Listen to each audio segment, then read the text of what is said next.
Do you have to spend big money on expensive wood to make nice furniture? I say no. I'm going to show you how to prep and finish what I consider to be a pretty nice looking pine. Oh yeah, these are 2x4s. All right, so before I got too far into this thing, I thought it would be good to mention there actually is different species of 2x4 that you can buy at your big box store. I actually didn't have pine. This is a whitewood, different than pine. Generally, you'll find something like this, some sort of poplar or Douglas fir.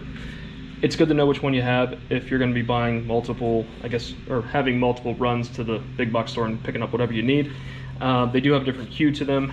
In my right hand is some pine, and in my left is some whitewood. They are different. But that's not a huge deal. They kind of look the same roughly in terms of their grain, but they are different. So another thing to note is that they are softwoods. So we are going to spend quite a bit of time with pre-stain conditioner to make sure that the stain that we're going to use, unless you like the actual finish of pine and or fir or poplar, which I kind of do, but in this case we've got to turn this thing pretty dark. Pre-stain conditioner's got to be the way to go. Lastly, if you do decide to have an error that needs to be either fixed or corrected, plastic, wood, filler, anything like this won't stain the same way as pine or any type of wood that you've got. So don't make mistakes with this, or don't add this to it later. The same thing applies to any type of wood glue. It doesn't stain, or it doesn't stain the same way that the wood does. So especially with conditioner. So be mindful of this when you're doing your actual gluing together, and I'll show you how to make that as I guess connected and solid as possible. So, but yeah, let's get it rolling.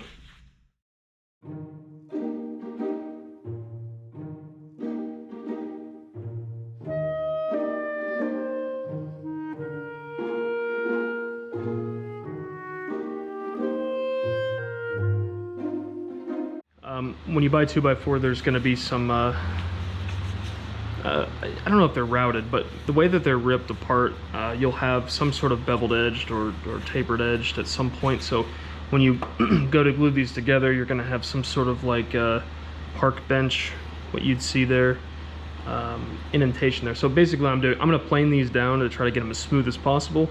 They're not going to be 100% perfect. These are shelves in a basement, so bear with me. If you need to make a table with them though, I would go as far as you can. I'm really setting a planer here though to, literally the lowest setting possible. So I've got it kind of jigged up on some DeWalt tables for for your miter saw, but it fits into 2x4s. These are kind of small. You might have a larger piece, but yeah, gonna go small, and we'll kind of see how smooth I can get it without taking too much material off.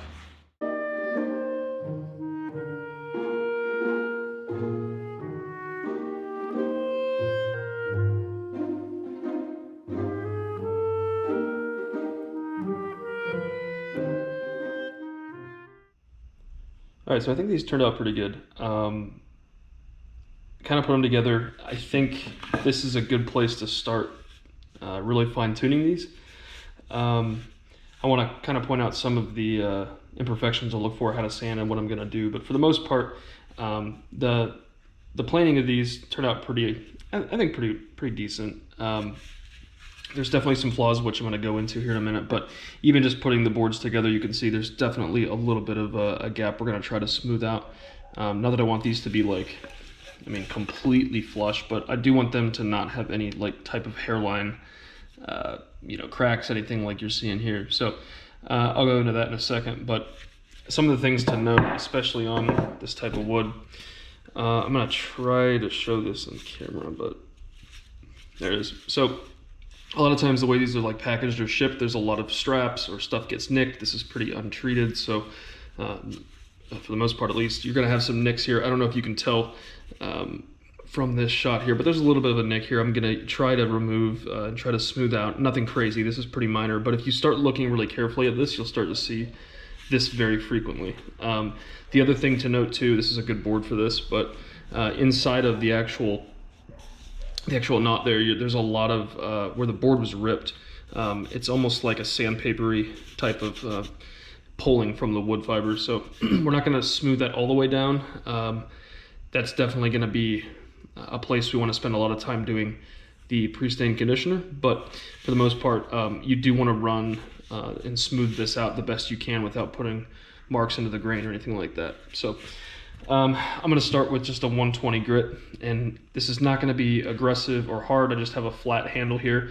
There is a little bit of a foam padding on the bottom. I always find that that's a little bit better than using like one of those rubber blocks. They don't get as like full of sawdust or anything like that, and they don't seem to dig into the actual fibers if you get a snag on something. So not super crucial, but yeah, basically I'm really just taking time to look at each piece, spend a minute on this one. In my right hand here, there is a little bit of a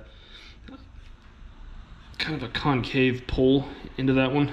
Okay, not sure how well this is showing up, but I'm just going to take note of that. And what I mean by that is I'm going to spend a lot of time, even more so, just recognizing that that's there. There is a little bit of a slope here, and take the block. Not that I'm going to change the pressure here. I'm always going to go with the grain, of course, but really the way that I found some success with this is just to kind of follow the grain and then put more pressure into that arch as we get closer to it.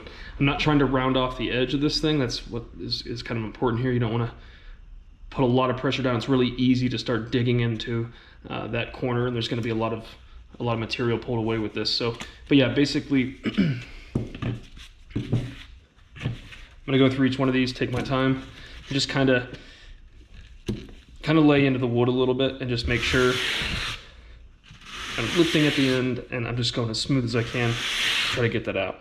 And what you'll see is that arch there is actually from where I planed it, and I didn't lift up the planer enough to keep that thing flush. So again, not sure how much you can see on camera here, but there is a little bit of a valley that was created. I mean, this is pretty, I don't even know that I can feel it, but it's noticeable. You can see it. So these are the things that I'm going to try to work through, smooth out, just spend some time looking at the wood and making sure that I get all those things out, following the grain, but not being too aggressive. This is something you don't want to just kind of grind into the actual wood itself.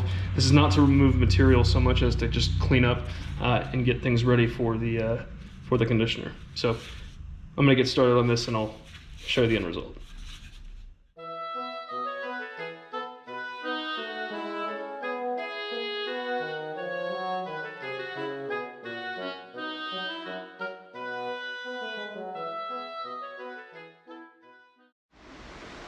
So yeah, this is kind of what we're going for here. This board, I started to kind of clean up a lot of the edges. You can still see some imperfections here and there, but I mean, for the most part, this is just a pretty quick run. And then you can see coming back to something that's not done yet necessarily. There's a lot of rough edges that are coming through here, still from those kind of splinters. Again, this is obviously the middle of a knot here, but we want to make this as smooth as possible, and not so much just necessarily for the top here when it comes to what it's looking at, but also what you're looking at when you put them together, but also how they glue together. There's not anything uneven or crazy. It's going to interfere with the strength of it. And then this is kind of the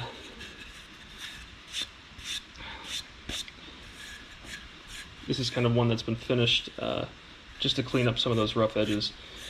Now this is not the finishing part of this. I'm going to go with a higher grit to finish this, but